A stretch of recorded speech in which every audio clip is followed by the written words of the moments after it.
The suitcase exploded not literally, though, with a violent burst of clothes as it wasn't properly locked, and clothes shot out of it alongside expensive pieces of male and female jewelry and perfumes. Everyone around him froze out of fear for their lives because they felt threatened. Even the airport security felt threatened and were ready to move into action. A curious crowd began to form. The terminal, already buzzing with pre-flight chaos, turned its attention toward the unfolding scene. Phones flashed. In the middle of it all stood Barron, who was in shock at the rapid attention he and his pieces of jewelry were getting from the crowd around him. He was still thinking of how to rearrange his briefcase and also get a place to sit while waiting for his mother Melania, so they could travel together to their house in the Alps for a break after a busy few months. All this wouldn't have happened if that child hadn't bumped into him, Barron thought to himself. "Oh Lord, how do I even go about this mess?" he said out loud. It was the beginning of the fall season in New York, and Barron couldn't be less excited about spending quality time with his mom, who mostly managed things at their company in New York. He had dreamed of this break in the Alps with his mom. This thought kept him going for months of rigorous work. He was studying and learning a lot about business, and going through business school,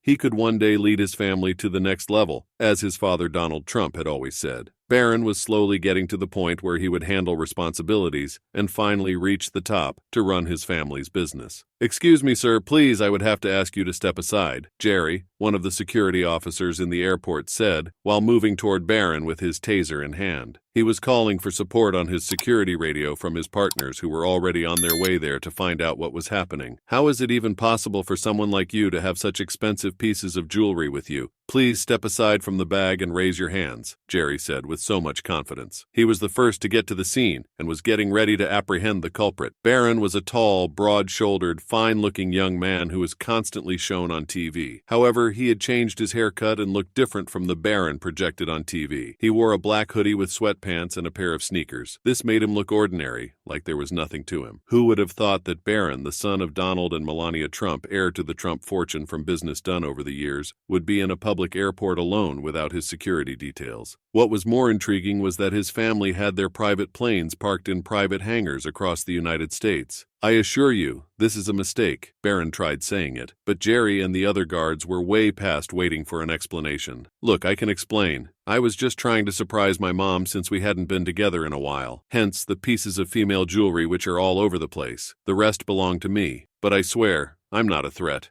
I barely even travel via public airlines, so I do not know how this works. I am waiting for my mother." Barron tried explaining, but no one paid any attention to him. They probably thought he was looking for an escape route. The airport authorities called in their behavior detection officer to help them assess the situation as Barron was taken away to a separate area of the airport for interrogation. He could hear one of the security guards saying that this had to be the 7th time something like this had happened that week. Barron still tried explaining to them that it was a mistake, and it wasn't how they all thought it was. Jerry, one of the security, snapped at him, asking him to shut up. He further said that he knew guys like Barron were mere thieves who came to areas in the United States to steal and run away through airports. He said this because during the week, they had 7 scenarios where bags popped off in the airport, and they saw things they never thought they would see, at least not with the measly salary they were getting as securities. On one of such occasions, one of the men got away sneaking past Jerry. This happened because Jerry was more concerned about the safety of those around him and didn't stop to think that the culprit could be among those people. Jerry was a 39-year-old male from Alabama who came to New York with his family to make a better living and support his kids through school. He wanted the best for his kids. Jerry had to work overtime so his family could get everything they wanted. He was next in line for a promotion that would change things for him and help him spend quality time without having to worry about not having enough money to sort out their expenses. It was on one of those days when he was working overtime that they heard a loud explosion from a case with pieces of jewelry worth millions, and the man carrying the case was trying so hard to gather it all and move before things got out of hand. Suddenly, he was approached by a security personnel who was trying to understand the situation. Surprisingly, the man brought out a gun and shot in the air to scare off the security, who also had to find a cover for his dear life before readdressing the situation. He had to also call for backup from his colleagues. Jerry, who was close to the scene, rushed in to find out what had happened. At the same time, he was trying to help people move safely when someone shady bumped into him and got past him, moving to another area of the airport. Jerry heard the description of this criminal, but because he was absent-minded, he didn't report anything shady. Later, when the culprit culprit was caught, it was discovered that he had gone by Jerry's corner. This put Jerry in a bad spot with his supervising officer. He told him he would reduce his pay and stop him from overtime until things got sorted out. This put Jerry in a fix, because it would also reduce his chances of being promoted. The news of a possible seventh scenario happening at that same airport started spreading like wildfire as people started posting videos of what had been happening on the internet. The news and media outlets started trooping in to report the news. Reporters spoke about how the suspect had been detained by airport security and praised the security for their quick response in ensuring travelers were safe. Barron and his case were taken to an office on the other side of the airport where he could be interrogated. The behavior detection officer stepped into the office, asking everyone to step out except for 3 of the securities. Jerry and 2 other officers volunteered to stay behind as they all wanted to be in their supervisor's good books once again. "Sir, I need to see your ID," the stiff-lipped behavior detection officer demanded. He raised an eyebrow at the name. "Barron William Trump." "Nice try, kid. Got a fake one, too?" Barron sighed, pulling down his hoodie. "It's real," he said quietly. The officer scoffed. "And I'm the King of England. You just landed yourself in more problems, kid. Fake identity with stolen jewelry is a serious problem, and I am sure you do not want to be in situations that would hamper your growth and spoil your career choices. You can't be serious," he said.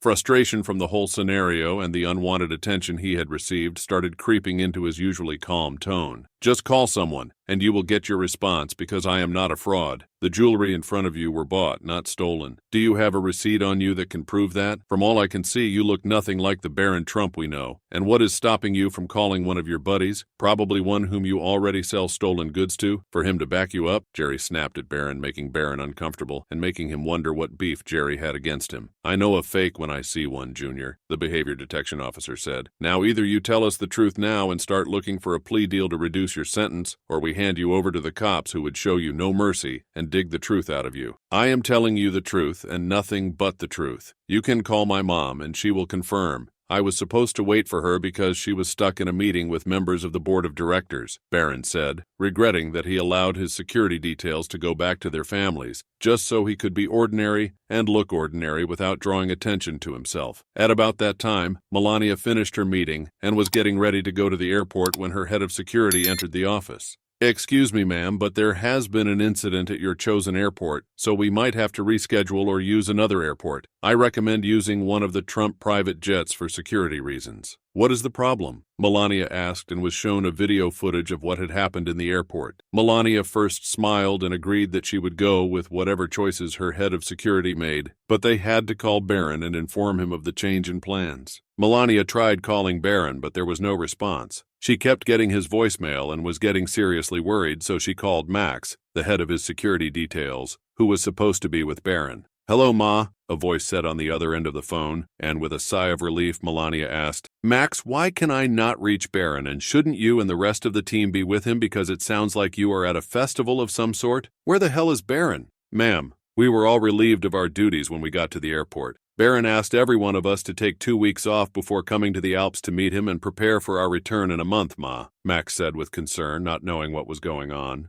"Did you see the news, Max? The same airport you left my son at has been on the news for over an hour now, with reporters talking about how there has been a 7th incident with shady people, and all this has been on," Melania said with mixed emotions. She could feel her stomach grumble, not because she was hungry, but because she was scared and worried about her son. She hadn't seen him in months, and now this was happening on the same day she was supposed to meet him. Max genuinely knew he was in for it, as it took a lot of effort to finally get to where he was as a security detail for someone as important as Barron Trump. He instantly responded, "I am so sorry, ma'am. I will head to the airport right away with my team to gauge the situation and report back to you. I can have my team on the premises in under 20 minutes, ma'am." "Max, I am pissed at you right now because all this happened, and because you got a 2 weeks break, you hurriedly jumped at it. You didn't even think to inform me. Are you for real? I am the one paying you, not Barron. You had just one job, to look after my son, for goodness sake. How hard was it for you to inform me about his decisions? That is why you are my eyes and ears, so I can know what my son does. This way, no one would use him and bring down the family name. Max,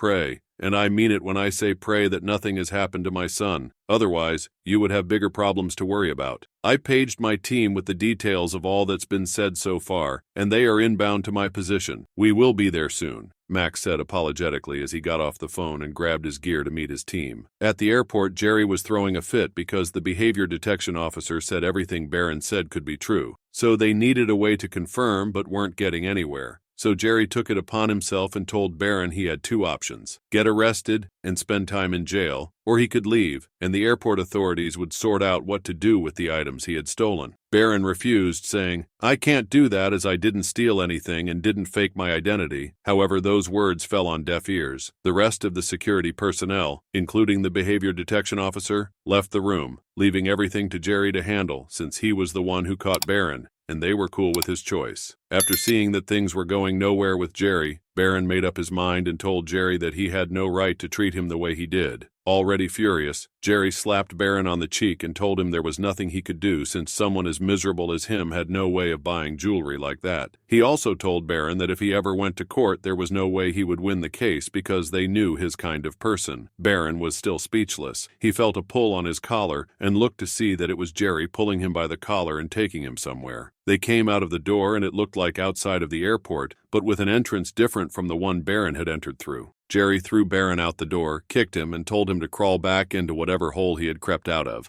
Then Jerry tossed his phone at him but changed his mind and reached back for it. "We would hold on to this while we think about what to do with the pieces of jewelry you stole," Jerry said, scornfully spat on the floor, and went back inside. Passerby, who saw everything, didn't say anything as they all thought that Barron was definitely wrong. None of them stretched out an arm of help toward Barron, who was already feeling sore. He walked down toward the main entrance to the airport, and on getting there, Melania and her team arrived about the same time Max arrived with his team. The press team still left the airport entrance and moved in to get better angles of who was visiting the airport. They wanted to see if they could get juicy gossip to their viewers. "Max! Max!" Barron called out because he couldn't believe his eyes and didn't expect to see Max back at the airport after having him go on a compulsory 2 weeks break. "Boy, oh boy, you are such a sight for sore eyes," Max said, as he moved through the press to hug Barron and apologize for not getting to the airport earlier. Max also informed Barron that his mom was also at the airport and had promised to make his life hell if anything happened to him. The press didn't understand why the head of Barron Trump's security detail would speak to a stranger with such courtesy. The rest of the team, merging with Melania's security details, cleared the way for them as they walked toward the cars parked in front of the airport. When Melania dropped from her car, she rushed toward Barron with all excitement, hugging and holding him very tight. "Well, now that you are here, Mom, I guess there is something you have to know and address," Barron said, still in his mother's embrace. Melania smiled. "Anything for my boy, but first, why have I been unable to reach you? I have called you several times but only got your voicemail." Barron smiled. "Let's find out," he said, beckoning his mom and the press to go into the airport with him. As the airport doors opened, the crowd stopped to understand what was happening. Some of them could not believe their eyes. It was Melania and Barron Trump, they exclaimed in excitement, as being in the same room with someone as important as that was only a dream for most of them. As Barron walked in with his mom, her security details, his security as well, and the press, he explained all that had happened to them. He told them how he was treated and mentioned how Jerry threw him out of the airport without believing who he was. Barron also talked about the slap he had received for speaking the truth. Melania was furious, but her joy knew no bounds when the airport director walked up to them to welcome them to the airport with a smile on his face. Her smiles and joy were because she was ready to throw a fit over how unjustly her son was treated, and she was willing to make them pay for the damages. "One of your staff mistreated my son and threw him out without his belongings. I believe my son said his name is Jerry," Melania said without responding to the director's greetings. "It must be a mistake, ma'am.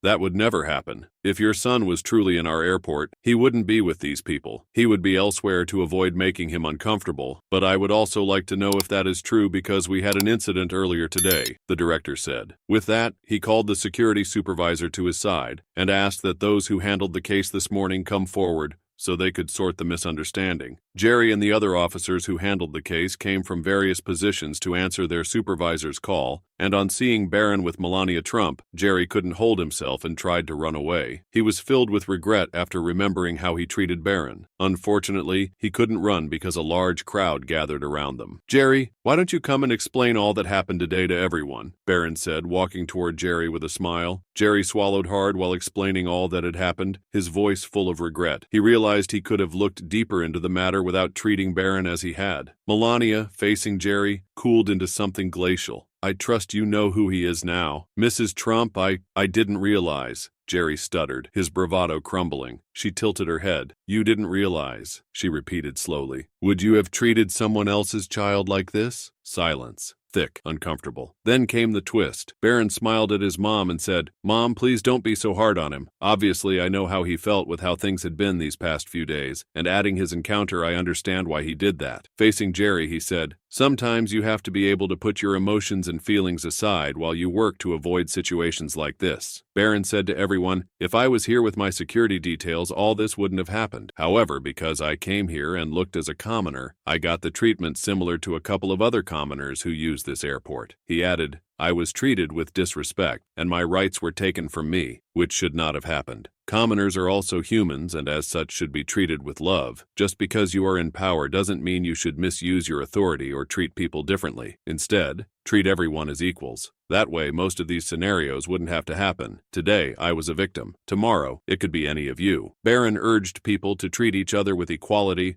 respect, and love to avoid future reoccurrences of matters like this. He advised that before anyone gets branded a thief or a lowlife, deep dives should be done to corroborate their stories. The crowd went wild with applause for Barron as his mother smiled ear to ear. She was proud of how grown-up her son had become. The media pushed the details of all that had transpired in the airport that day. Most of them talked about how Barron wasn't using his family name to oppress people, but to educate and fight for equality in social areas. What happened to the vacation, some might ask? Well, it was spent in New York with Barron and his mom going places to educate people on the importance of treating others as equals in whichever environment they found themselves in. Imagine if Barron hadn't been kind-hearted, Jerry would have lost his job. What lesson did you pick from Barron's encounter at the airport? Let us know your thoughts in the comments. For more educative stories, like, share, and subscribe to this channel. Also, turn on the notification bell to receive notifications about new posts. Before you go, watch the other videos on your screen. See you next time.